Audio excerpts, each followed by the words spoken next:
Aujourd'hui encore, nous regardons ce qui se passe dans l'actualité crypto. Nous avons trois actualités à partager pour aujourd'hui, pour ce matin. Alors, la première actualité, il s'agit du Bitcoin, le prix du Bitcoin qui commence à monter un peu depuis la baisse qu'on a vécue dans les dernières semaines. Nous avons aussi une autre actualité qui est basée sur le Bitcoin ETF du côté de Hong Kong. Et puis enfin, l'Ethereum ETF. Alors, qu'est-ce qui se dit par rapport au Bitcoin? Le prix du Bitcoin, effectivement, est en train de remonter progressivement. Depuis maintenant plusieurs semaines, on a vu que le prix était aux environs de 60 000, 59 000, 60 000. Et là, on voit ce prix-là qui commence effectivement à reprendre. Depuis les 4 ou 5 derniers jours, nous avons le prix du Bitcoin qui a pris environ 2,5%.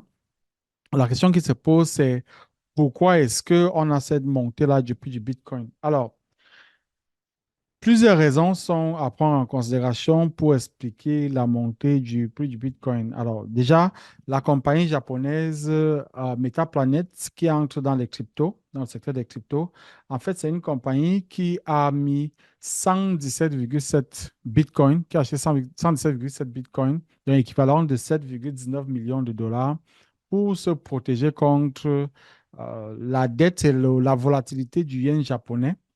Alors, on compare cet achat-là à la compagnie MicroStrategy aux États-Unis. On sait que MicroStrategy achète encore beaucoup de Bitcoin et garde dans ses livres comptables les Bitcoins.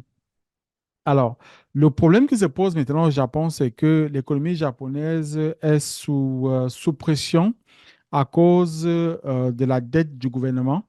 Donc, cela a un impact en fait sur le yen, donc sur la monnaie. Donc, certaines compagnies, donc, comme Metaplanet, utilisent le Bitcoin comme moyen de se protéger contre la volatilité du yen. Qu'est-ce que cela apporte pour le Bitcoin? Ça apporte le narratif selon lequel le Bitcoin peut protéger en fait contre l'instabilité monétaire. Donc, pour les entreprises qui veulent se protéger contre l'instabilité monétaire, le Bitcoin pourrait être l'une des solutions. Alors, en plus de cette information-là, on nous informe que Bracebridge Capital, qui est une compagnie qui est basée à Boston, en fait, c'est un gestionnaire d'actifs basé à Boston, et c'est une compagnie qui gère jusqu'à 12 milliards de dollars de gestion d'actifs. Ils ont mis environ 360 millions de dollars dans les ETF Bitcoin, donc 262 millions de dollars pour ARK, Invest 81 millions de dollars pour BlackRock iShares et puis 20 millions de dollars pour Grayscale dans le GBTC, donc environ au total 360 millions de dollars. Alors, si on fait un calcul rapide, 360 milliards par rapport à 12 milliards de dollars d'actions, on se rend quand même compte qu'on est dans les 3% de gestion dans le Bitcoin ETF. Ça, c'est quand même considérable. Et on pense que c'est environ ce pourcentage-là qu'on va observer provenant d'autres gestionnaires d'actifs qui vont décider d'intégrer le Bitcoin ETF. Donc, en fait, ça, c'est une nouvelle qui est quand même bullish. C'est une bonne nouvelle pour le Bitcoin.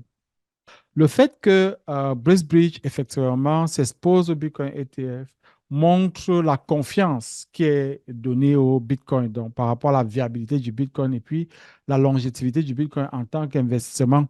Certaines personnes parlent de flight to quality, notamment Larry Fink, hein, le CEO de BlackRock. D'autres estiment que c'est vraiment une valeur refuge, finalement, le Bitcoin. Et au niveau de l'analyse technique, on se rend compte que le Bitcoin est dans une zone d'accumulation. Ça veut dire que le prix va certainement exploser dans les semaines à venir. Donc, si le prix monte de par l'analyse technique, on nous dit que le prix pourrait passer autour de 64 000 dollars jusqu'à 75 000 dollars dans les semaines à venir. Maintenant, il faut aussi tenir en compte que nous avons les grandes vacances qui arrivent, dans l'été qui arrive, et on passe souvent du sell in and go away, c'est-à-dire que les gens vont vendre leurs actifs avant de partir en congé. Donc, il faut aussi tenir compte de cela. De mon point de vue, si le prix du Bitcoin va augmenter, il va augmenter dans ce mois-ci, dans le mois de mai, ou encore au plus au mois de juin. Parce qu'après ça, c'est l'été, juillet, août. c'est souvent un peu bas. Le marché remonte très souvent à partir du mois de septembre, mois d'octobre. Donc, si on va avoir une montée du Bitcoin, il se peut qu'on la voit dans les jours à venir. Donc, restez attentif par rapport au Bitcoin, au prix du Bitcoin. Bien sûr, on sait déjà que lorsque le Bitcoin monte, il monte avec tous les autres actifs. Donc, il faut rester très, très attentif par rapport à ce qui va se passer dans le Bitcoin. Mais de façon générale, il se dit que nous sommes quand même dans une position bullish. Donc, on pense que le marché, le prix du Bitcoin va augmenter dans les semaines à venir. À côté de cela, donc, il y a une autre information, mais celle-ci est sur l'ETF Ethereum, donc, par rapport à Ethereum. Le 10 janvier 2024, on a accédé au Bitcoin ETF. Donc, on a assisté en fait au Bitcoin, à l'approbation de l'ETF Bitcoin. Alors, beaucoup de spéculations ont donc commencé par rapport à, à l'ETF Ethereum, donc la similitude hein, entre le Bitcoin et l'Ethereum en ce qui concerne le régulateur SEC, la Security Exchange Commission. La raison pour laquelle, finalement, la SEC a accepté d'approuver le Bitcoin ETF, c'est parce qu'ils avaient déjà approuvé le future Bitcoin. Ça, on parle là du spot Bitcoin ETF, donc la chose même, c'est-à-dire que le Bitcoin même. Donc, c'est la même chose qui se passe maintenant avec Ethereum. D'après les analystes, puisque le, l'Ethereum Future ETF a déjà été approuvé, pourquoi est-ce que l'Ethereum lui-même ne sera pas approuvé donc, en termes d'ETF? Donc, ça, en fait, les spéculations qu'on a sur le marché. Alors, on s'attend à ce que de 23 au 24 mai sera le premier délai pour les premières compagnies, notamment Vanek et ARC, qui avaient appliqué pour l'Ethereum ETF. Donc, on attend en fait la réponse de la SEC. Alors, certains analystes de la JP Morgan, l'idée par Nikolaos, estiment que la situation de l'Ethereum, Bitcoin, l'Ethereum ETF peut se comparer à celle de l'Ethereum Bitcoin et que il se peut qu'on ait encore, que les entités aient encore en justice parce que on a pratiquement forcé la main hein, de la SEC pour accepter l'approbation du Bitcoin ETF. Donc, il se peut qu'on doive encore forcer la main à la SEC pour l'approbation de l'Ethereum ETF. Mais de ce qui se dit, le chair, donc le chef en fait de la SEC, Gary Gensler, a estimé que la seule approbation qu'il était prêt à faire, c'était celle du Bitcoin. Donc, pour l'ETF, il faudra encore attendre pendant très longtemps. Donc, ce n'est pas quelque chose qu'on verra dans les semaines à venir. Il est probable que l'ETF Ethereum ne soit pas approuvé dans les semaines à venir. Donc, ça aura un impact forcément sur le prix de l'ETF. Parce que si d'ici le 23-24, effectivement, les applications, dont les dossiers qui ont été déposés sont rejetés, ça aura un impact sur le prix de l'Ethereum. Il va forcément prendre un dip. Donc, c'est aussi une date qu'il faut garder en tête, la date du 23-24 mai. Si jamais l'approbation n'arrive pas et on pense que l'approbation ne va pas arriver, il se peut qu'on voit le prix de l'Ethereum baisser par rapport à cette nouvelle-là. Considérablement, je ne sais pas, mais quand même, le prix de l'Ethereum risque de baisser. Alors, il faut quand même prendre en compte le fait que l'Ethereum s'est quand même fragilisé au niveau de la législation américaine en passant du proof of stake au proof of work. Parce que le Bitcoin, il est sur le proof of work. Ça montre qu'il est décentralisé, ça montre que ce n'est pas un titre. L'Ethereum, en passant au proof of stake, apporte des doutes. Et c'est ça le problème en fait. Donc, est-ce que la SEC va finalement décider que l'Ethereum est un titre dans security, comme on dit en anglais, ou alors est-ce qu'ils seront capables de le prouver? S'ils sont capables de le prouver, donc ce sera difficile qu'ils approuvent effectivement l'ETF Ethereum. Mais c'est une affaire à suivre de très près.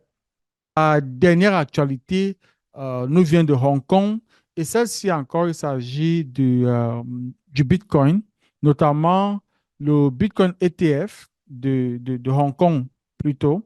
Alors, il y a un problème qui se pose au niveau de Hong Kong. La question qui se pose, c'est est-ce que la Chine va permettre le trading, en fait, des ETF? Vous avez vu, aux États-Unis, maintenant, pratiquement tous les grands joueurs commencent à entrer dans le Bitcoin ETF.